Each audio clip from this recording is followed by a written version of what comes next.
मत्तयकृत शुभवर्तमान अध्याय 12 वचन 43 पासून 45 पर्यंत मी वाचतो, लक्ष देऊन ऐका.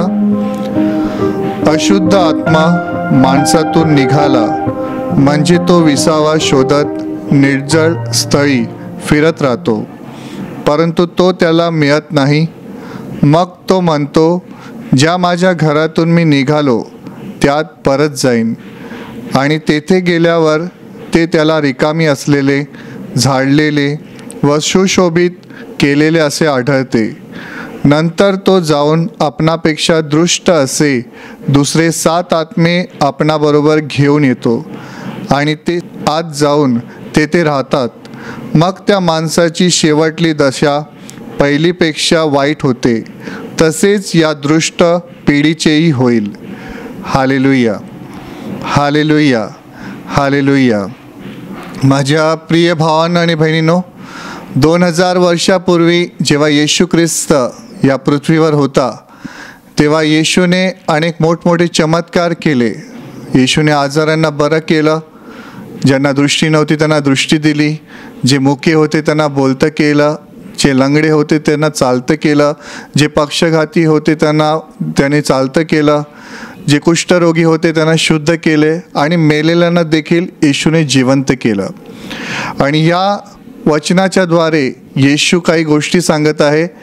म्हणजे एखादा माणूस जो देवाला ओळखतो किंवा येशूवर विश्वास ठेवतो, पण त्याच्या जीवनामध्ये जर अपुऱ्या सुधारणा असतील, त्याला देवाविषयी थोडंसंच ज्ञान असेल, तर त्याच्या जीवनामध्ये त्याला धोक्याचा सामना करावा लागू शकतो. म्हणजे तुम्ही जर येशूवर विश्वास ठेवलेला आहात, तुम्ही येशूकडे आलेला आहात, तुम्हाला देवाची आज्ञा कळालेल्या आहेत, देवाची वचनं कळालेली आहेत, तरीसुद्धा तुम्ही म्हणजे व्यवस्थित जीवन जगत नाही आहात. तुमच्या जीवनामध्ये, तुमच्या आत्मिक जीवनामध्ये अजूनही सुधारणा नाही झालेल्या आहात, तर तुम्हाला धोक्याचा सामना करावा लागू शकतो. तुमच्या जीवनात कोणत्याही प्रकारचा धोका निर्माण होऊ शकतो. त्यासाठी येशूने हे उदाहरण सांगितलेलं आहे, हे वचन सांगितलेलं आहे. वचनामध्ये लिहिलेलं आहे, अशुद्ध आत्मा माणसातून निघाला म्हणजे तो विसावा शोधत निर्जळ स्थळी फिरत राहतो. जेव्हा येशू ख्रिस्त या पृथ्वीवर होता, तेव्हा त्याने अशुद्ध आत्म्यातून अनेक माणसाला मुक्त केलं. एक पक्षघाती माणूस होता, ज्याला येशूकडे आणण्यात आलं. आणि जेव्हा येशूने त्याला तुझ्या पापांची क्षमा झाली आहे असं बोलताच, तो जो पक्षघाती माणूस आहे तो स्वतः उठतो, त्याची खाट जो ते घेऊन आलेला असतो तो घेऊन तो निघून जातो. माझ्या प्रिय भावांनो बहिणींनो, एका मुलाला ज्याला अशुद्ध आत्मा लागलेला आणि त्याला येशूकडे आणण्यात आलं, तेव्हा तो मुका आणि बहिरा असा होता आणि त्याला अशुद्ध आत्मा लागलेला. तो खाली पडायचा. त्याच्या वडिलांनी सांगितलं की हा आगीमध्ये कधी पडतो, कधी पाण्यामध्ये पडतो. आणि येशूने जेव्हा त्याच्यासमोर गेला आणि त्या अशुद्ध आत्म्याला दटावलं, त्यानंतर तो अशुद्ध आत्मा त्या मुलाला सोडून गेला आणि त्या क्षणापासून तो मुलगा पूर्णपणे बरा झाला. Hallelujah, hallelujah, hallelujah. माझ्या प्रिय भावांनो आणि बहिणींनो, पहिली गोष्ट म्हणजे ही की जसा देवाचा आत्मा आहे तसाच सैतानाचाही आत्मा आहे. आणि तिसरी गोष्ट, माणसाला सुद्धा माणसाचा आत्मा आहे. 3 प्रकारचे आत्मे आहेत. एक आहे माणसाचा आत्मा, दुसरा आहे देवाचा आत्मा आणि तिसरा आहे सैतानाचा आत्मा. आता हे सैतानाचे आत्मे कुठून आले? बायबल असं सांगतं की स्वर्गामध्ये जे देवदूत होते, जे देवाची निरंतर स्तुती करायचे, पण जेव्हा जो लुसिफर नावाचा देवदूत होता, जेव्हा त्याने देवाविरुद्ध पाप केलं, त्याचं पतन झालं. आणि जितक्या देवदूतांनी त्या लुसिफराचं ऐकून देवाविरुद्ध बंड केलं, त्या सर्व देवदूतांना देवाने स्वर्गातून खाली फेकून दिलं. आणि ते सगळे जे देवदूत खाली पृथ्वीवर फेकले गेले, त्यांनाच पुढे ते सैतान म्हटलेलं आहे, त्यांनाच अशुद्ध आत्मे म्हटलेले आहेत. Hallelujah, hallelujah. माझ्या प्रिय भावांनो आणि बहिणींनो, आज जगामध्ये अनेक लोक सैतानाच्या हातातून दुःख भोगत आहेत. त्यांच्या घरामध्ये भांडणं होत आहेत, अशांती आहे, निराशा आहे, काय ना काहीतरी समस्या त्यांच्या जीवनामध्ये आहेत. त्याचं कारण काय आहे? त्याचं कारण असं आहे की त्यांच्या जीवनामध्ये अशुद्ध आत्मे मोठ्या प्रमाणात काम करतात.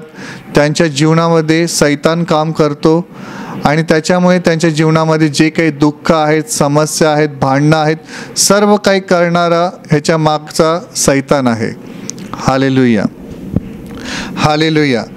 आणि म्हणूनच येशू सांगतोय की जेव्हा एखादा माणूस जेव्हा देवावर विश्वास ठेवतो किंवा येशूकडे येतो आणि येशू त्याला पापांची क्षमा देतो आणि त्याच्यामध्ये असलेला अशुद्ध आत्मा घालवून टाकतो, निघून जातो, तेव्हा पहिली गोष्ट म्हणजे अशुद्ध आत्मा निघाल्यामुळे त्या अशुद्ध आत्म्यामुळे त्या माणसाला जे काही आजार होत होते ते निघून जातात, जे काही त्याला त्रास होत होते ते निघून जातात, तो बरा होतो. पण येशू म्हणतोय की एखाद्या माणसातून जेव्हा अशुद्ध आत्मा निघून जातो तेव्हा तो अशुद्ध आत्मा निर्जळ स्थळ शोधण्यासाठी इकडे तिकडे फिरतो. म्हणजे जे अशुद्ध आत्मे आहेत या जगामध्ये, जे आपल्याला डोळ्यांनी दिसत नाहीत, पण ते अशुद्ध आत्मे जे स्वर्गातून फेकलेले देवदूत आहेत ते पुढे सैतान बनले, अशुद्ध आत्मे झाले आणि ते या पृथ्वीवर माणसाच्या शरीरामध्ये राहण्यासाठी जागा शोधत असतात. आणि म्हणून येशूने म्हटलं की एखादा माणसामधून जेव्हा अशुद्ध आत्मा निघाला तर तो अशुद्ध आत्मा दुसरी जागा शोधतो की त्याच्यामध्ये तो जाऊन राहू शकेल. आणि मग येशूने पुढे म्हटलेलं आहे की एखाद्या अशुद्ध आत्म्याला फिरता फिरता त्याला जागा मिळाली नाही तर तो अशुद्ध आत्मा असा विचार करतो की ज्या घरातून मी बाहेर निघालेलो आहे त्या घरामध्ये मी पुन्हा जाईन. म्हणजे समजा एखादा माणूस आहे ज्याला TBचा आजार झालेला आहे, त्याने येशूवर विश्वास ठेवला, देवाने त्याला पापांची क्षमा दिली, तो येशूकडे आल्यामुळे त्याच्यामध्ये जो TBचा जो दुष्टात्मा होता, अशुद्ध आत्मा होता, तो त्याला सोडून निघून जातो.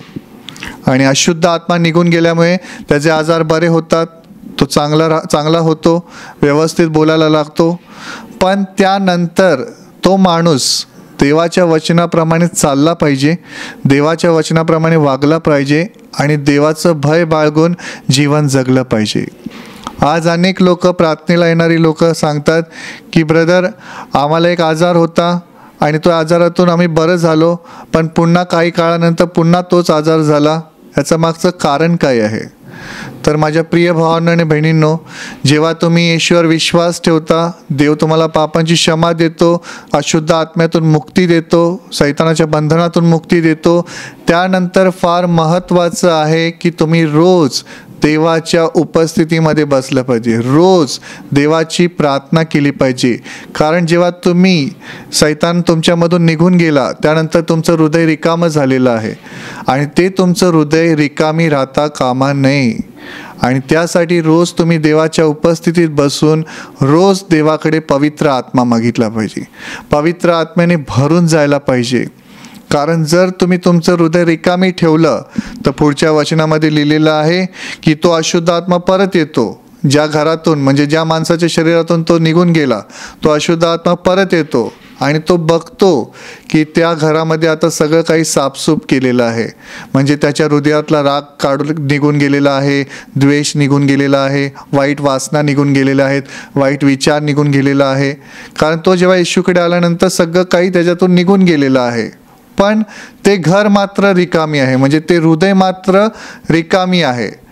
आणि म्हणून वचनामध्ये असं लिहिलेलं आहे की जो अशुद्ध आत्मा गेलेला तो पुन्हा जेव्हा त्या माणसाच्या हृदयात येतो, बघतो सगळं, तो बोलतो आता सगळं काही चांगलं आहे, सगळं काही नवीन झालेलं आहे, तर आता मी एकटाच इथे राहणार नाही, अजून 7 अशुद्ध आत्म्यांना मी घेऊन येणार. Hallelujah, hallelujah, hallelujah. आणि मग पुढे वचनामध्ये लिहिलेलं आहे की मग त्या माणसाची अवस्था पहिल्यापेक्षा खूप वाईट होते. माझ्या प्रिय भावांनो आणि बहिणींनो, तुम्ही तुमच्या जीवनामध्ये असा अनुभव घेतला असेल की तुम्ही येशूकडे आलात, देवाने तुमच्यावर दया केली, तुमचा एखादा मोठा आजार निघून गेला, कॅन्सर निघून गेला, डायबिटीज निघून गेली, HIV निघून गेली, मोठा आजार तुमच्या शरीरातून निघून गेला, किंवा एखादा तुम्हाला अशुद्ध आत्म्याचा फार भयानक त्रास होतं, तुम्ही इथे तिथे पळत होतात, वेड्यासारखे वागत होतात, तुम्ही येशूकडे आलात, विश्वास ठेवल्यानंतर देवाने तुम्हाला त्या सैतानाच्या बंधनातून, अशुद्ध आत्म्यातून मुक्ती दिली. पण त्यानंतर काय तुम्ही तुमचं हृदय देवाला दिलं आहे का? तुम्ही तुमचं जीवन देवाच्या हातात दिलं आहे का? तुम्ही देवाच्या इच्छेप्रमाणे वागायला सुरुवात केली आहे का? की पूर्वीप्रमाणेच तुम्ही आपलं जीवन जगत आहात? तर नीट समजून घ्या, कारण तुमच्यामध्ये जर अपूर्ण अशा सुधारणा असतील, तुम्ही जर तुमचं हृदय सुधारलं नसेल देवाच्या इच्छेप्रमाणे, तर तुमच्या जीवनाला धोका असू शकतो, तुमच्या जीवनात धोका निर्माण होऊ शकतो सैतानापासून. हालेलुया. हालेलुया. आणि म्हणूनच येशू सांगत आहे की त्या माणसाची अवस्था पहिल्यापेक्षा पण अधिक वाईट होईल. तर माझ्या प्रिय भावना बहिणींनो, जर तुम्हाला देवाने सैतानाच्या बंधनातून मुक्त केलेलं आहे, तुम्ही एखाद्या आजारातून बरे झालेला आहात, तुम्हाला तुमच्या शरीरामध्ये आरोग्य जाणवतं, त्यानंतर तुम्हाला रोज देवाच्या उपस्थितीमध्ये बसणं गरजेचं आहे. रोज तुम्हाला पवित्र आत्म्याने भरणं गरजेचं आहे. बघा, सैतान आहे हा लबाड आहे आणि तो चोरून आतमध्ये शिरतो, पण देवाचं असं नाही. तुम्ही जेव्हा येशूकडे येता, देव तुम्हाला बरं करतो, पण त्यानंतर तुम्ही स्वतः तोंड उघडून देवाला म्हटलं पाहिजे की देवा, मला तुझ्या पवित्र आत्म्याने भर, माझं हृदय तुझ्या पवित्र आत्म्याने भर. कारण जोपर्यंत तुम्ही देवाकडे पवित्र आत्मा मागत नाही तोपर्यंत तो तुमच्यामध्ये येणार नाही. कारण देव कधी कोणाला जबरदस्ती करत नाही. जेव्हा देवाने तुम्हाला बरं केलं त्यानंतर तुम्ही त्याच्यावर विश्वास ठेवणं गरजेचं आहे. पहिली गोष्ट म्हणजे येशूवर विश्वास ठेवणे गरजेचं आहे. कारण जे लोक येशूवर विश्वास ठेवतात त्यांनाच देवाचा आत्मा मिळतो. जे लोक येशूवर विश्वास ठेवतात त्यांनाच देवाचा आत्मा मिळतो. तर माझ्या प्रिय भाव बहिणींनो, तुमचं हृदय रिकामी राहता कामा नये. जर तुम्ही नव्याने येशूकडे आला असाल किंवा तुम्ही काही वर्षापासून येशूवर विश्वास ठेवता, तर तुमचं हृदय रिकामं राहता कामा नये. कारण जर तुमचं हृदय रिकामी राहिलं तर सैतान पुन्हा तुमच्या जीवनात येईल आणि तुमची अवस्था पहिल्यापेक्षाही वाईट करेल. त्यामुळे काही लोक जेव्हा आम्हाला म्हणतात की पहिला मला TBचा आजार होता, मी येशूकडे आलो, मी बरं झालो आणि पुन्हा मला TB झाला, तर यामागचं कारण काय आहे? देवाने तुम्हाला पापांची क्षमा दिली, देवाने त्यावेळी तुम्हाला बरं केलं, पण तुम्ही तुमचं हृदय सरळ केलेलं नाही. आजही तुम्ही रागाने वागत असाल, तुमच्या मनामध्ये तुम्ही दुसऱ्यांविषयी राग ठेवला असेल, तुम्ही दुसऱ्यांशी उद्धटपणे बोलत असाल, दुसऱ्यांशी भांडणं करत असाल, तुम्ही तुमच्या शरीराचा वाईट उपयोग करत असाल. देवाने तुम्हाला भयानक पापाच्या बंधनातून मुक्त केलं, पण तरीसुद्धा तुम्ही देवाच्या आज्ञेचं पालन करत नसाल, देवाच्या इच्छेविरुद्ध जीवन जगत असाल, तर लक्षात ठेवा, जो अशुद्ध आत्मा तुम्हाला सोडून गेलेला आहे तो पुन्हा तुमच्यामध्ये प्रवेश करू शकतो. Hallelujah, hallelujah, hallelujah.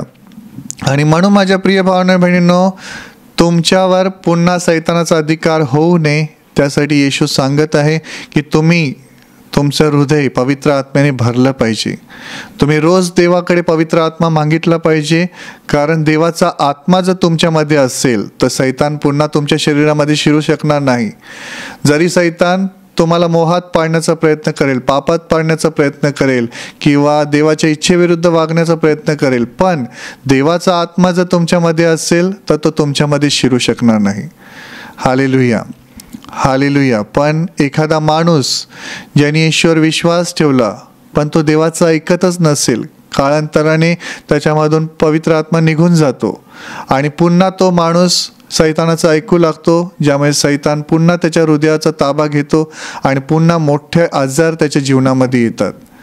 माझ्या प्रिय भावांनो आणि बहिणींनो, आज अनेक लोक ईश्वर विश्वास ठेवल्यानंतरही त्यांच्या जीवनामध्ये खूप मोठी मोठी संकट आहेत, खूप मोठे मोठे आजार आहेत, समस्या आहेत, भांडणं आहेत. ह्याचं कारण हे आहे की त्यांनी कुठेतरी सैतानासाठी दार उघडं ठेवलेलं आहे. कुठेतरी त्यांनी त्यांच्या जीवनामध्ये पापासाठी दार उघडं ठेवलेलं आहे, ज्यामुळे पुन्हा अशुद्ध आत्मे मोठ्या प्रमाणात त्यांच्या जीवनात येऊन, त्यांच्या कुटुंबात येऊन त्यांचं कुटुंब, त्यांचं जीवन पूर्णपणे उद्ध्वस्त करतं. माझ्या प्रिय भावांनो आणि बहिणींनो, म्हणून येशू सांगत आहे की जर आपल्यामधून अशुद्ध आत्मा निघून गेला तर तो पुन्हा दुसरी जागा शोधत असतो. एक देवाचे सेवक होते, ते एका ठिकाणी एका कुटुंबाकडे प्रार्थना करायला गेलेले. तर त्या ठिकाणी असं झालं की त्या ठिकाणी 2 बहिणी होत्या. तर एक पहिली जी बहीण आहे तिच्यामध्ये अशुद्ध आत्मा होता. तिच्यासाठी प्रार्थना करायला ते देवाचे सेवक त्यांच्या घरी जातात आणि त्यावेळेला असं होतं की ही बहीण जिच्यामध्ये अशुद्ध आत्मा आहे तिच्यासाठी ते प्रार्थना करत असतात आणि तिची दुसरी बहीण ती दारामध्ये बसलेली आहे. तिला काही त्रास नव्हता तोपर्यंत. पण हे देवाचे सेवक सांगतात, जसं इथे त्या मुलीसाठी प्रार्थना करायला त्यांनी सुरुवात केली आणि प्रार्थना करताच तो अशुद्ध आत्मा त्या मुलीतून निघून जातो, पण जिथे तिची दुसरी बहीण दारामध्ये बसली आहे लगेच तिच्या शरीरामध्ये शिरतो. Hallelujah, hallelujah. तुम्ही म्हणाल असं कसं? एक लक्षात ठेवा, तुम्ही येशूवर विश्वास ठेवल्यानंतर तुम्ही पापाचं तुम्हाला लायसन मिळत नाही, तुम्ही कसंही वागू शकत नाही. तुम्ही असं म्हणू शकत नाही की थोडं थोडं खोटं बोललं चालतं, थोडं थोडं पाप केलं चालतं. तुमच्या जीवनामध्ये सैतानाला प्रवेश मिळण्यासाठी छोटासा जरी दार उघडा असेल तो तुमच्यामध्ये प्रवेश करणार. त्याचप्रमाणे त्या बहिणीच्याही जीवनात असं काहीतरी पाप होतं, ज्याद्वारे त्या अशुद्ध आत्म्याने तिच्या बहिणीला सोडून जी दुसरी बहीण होती, चांगली होती, तिच्यामध्ये त्यांनी प्रवेश केला. Hallelujah, hallelujah. माझ्या प्रिय भावांनो आणि बहिणींनो, सैतानाला आणि त्याच्या दूतांना, सर्व अशुद्ध आत्म्यांना या पृथ्वीवर राहण्यासाठी जागा नाही आहे. त्यांची जागा नरकामध्ये आहे. पण ते या पृथ्वीवरती अशा लोकांच्या मध्ये राहतात जे देवाला मानत नाहीत, जे ईश्वर विश्वास ठेवत नाहीत. त्यांना त्रास देण्यासाठी, त्यांच्या जीवनामध्ये कार्य करण्यासाठी ते घर शोधत असतात. Hallelujah, hallelujah, hallelujah. पण तुम्ही जर ईश्वर विश्वास ठेवलेला आहे तर तुम्हाला खूप सावधगिरीने वागणं गरजेचं आहे. तुम्हाला जर देवाने एखाद्या भयानक आजारातून बरं केलेलं आहे, तुमच्या संकटातून बाहेर काढलेलं आहे, तर तुम्ही अधुऱ्या ज्ञानामध्ये राहू नका, अपूर्ण ज्ञानामध्ये राहू नका.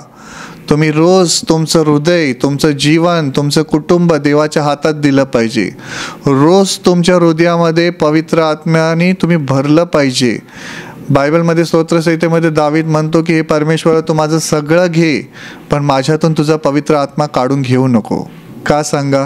कारण त्याला माहिती आहे की जर देवाचा आत्मा माझ्यामध्ये आहे तर सगळं काही मला मिळेल. पण जर देवाचा आत्माच निघून गेला तर माझं जीवन व्यर्थ होऊन जाईल, माझ्या आत्म्याचा नाश होईल. माझ्या प्रिय भावांनो आणि बहिणींनो, म्हणून हे फार महत्त्वाची गोष्ट आहे. तुम्ही ईश्वर विश्वास ठेवला आहे, पण तुम्हाला हे देवाचं ज्ञान फार महत्त्वाचं आहे. एखादा अशुद्ध आत्मा तुमच्यामधून गेला असेल तर तुम्ही रोज न चुकता प्रार्थनेमध्ये देवाकडे पवित्र आत्म्याने भरून जाण्याची प्रार्थना केली पाहिजे.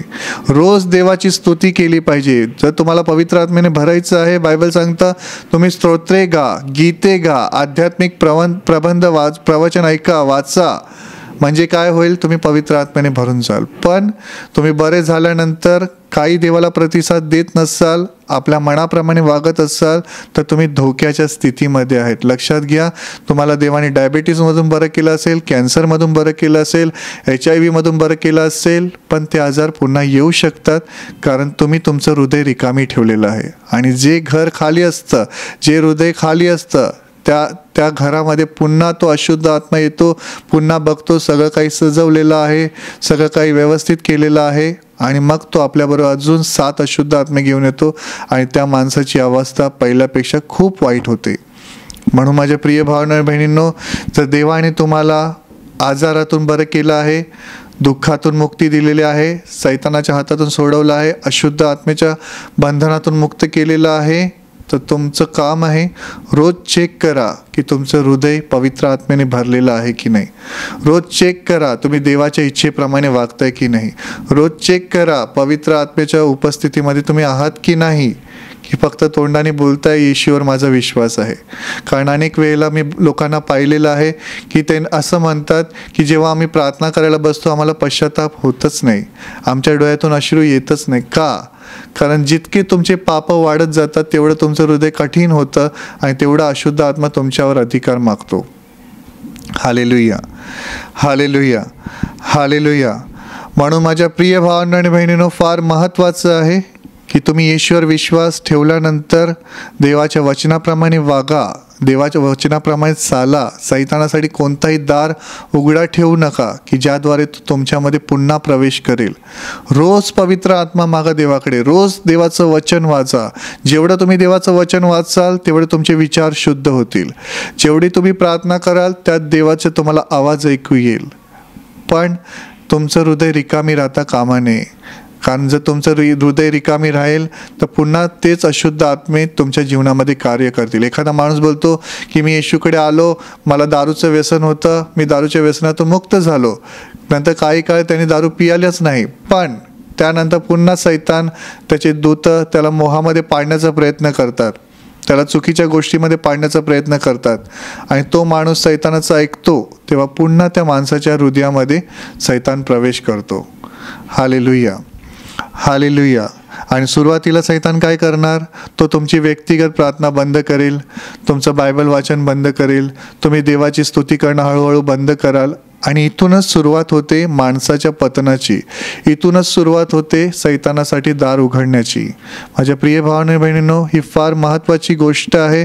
म्हणून येशूने सांगितलं की एखादा अशुद्ध आत्मा तुमच्यामधून गेला असेल तर तुम्ही तुमचं हृदय पवित्र आत्म्याने भरून घेतलं पाहिजे, नाही तर पुन्हा तो अशुद्ध आत्मा तुमच्या हृदयात येईल आणि आणखी 7 अशुद्ध आत्मे घेऊन येईल आणि तुमची अवस्था पहिल्यापेक्षा अधिक वाईट होईल.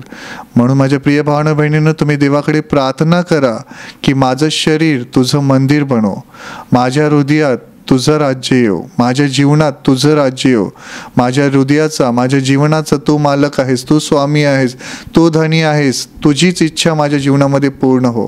म्हणजे काय होईल, जेव्हा तुम्ही पूर्ण समर्पण देवाला करता तेव्हा तुमच्या शरीरावर, तुमच्या आत्म्यावर, तुमच्या जीवनावर, तुमच्या कुटुंबावर सर्व अधिकार देवाकडे असतो आणि कोणताही अशुद्ध आत्मा, कोणताही सैतान तुम्हाला हात लावू शकत नाही.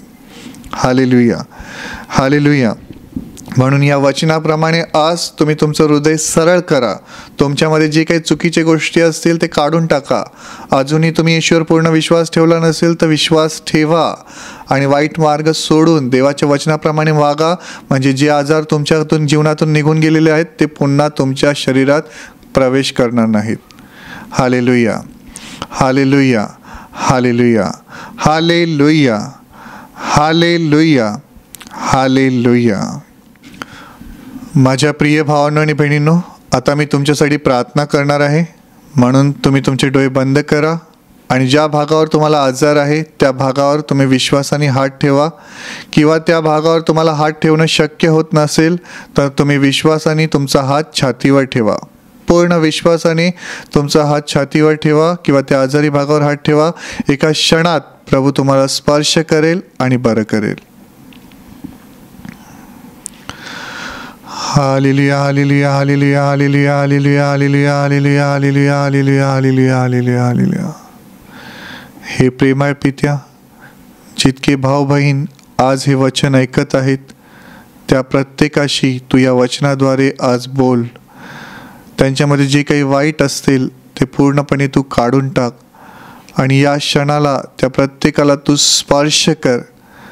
त्यांच्यामध्ये जे अशुद्ध आत्मे काम करत आहेत त्या सर्व अशुद्ध आत्म्यांना तू हकलून लाव. त्यांच्या जीवनातून, त्यांच्या कुटुंबातून सर्व अशुद्ध आत्म्यांना तू हकलून लाव आणि पुन्हा ते अशुद्ध आत्मे त्यांच्या शरीरात शिरू नयेत अशी तुझी कृपा कर.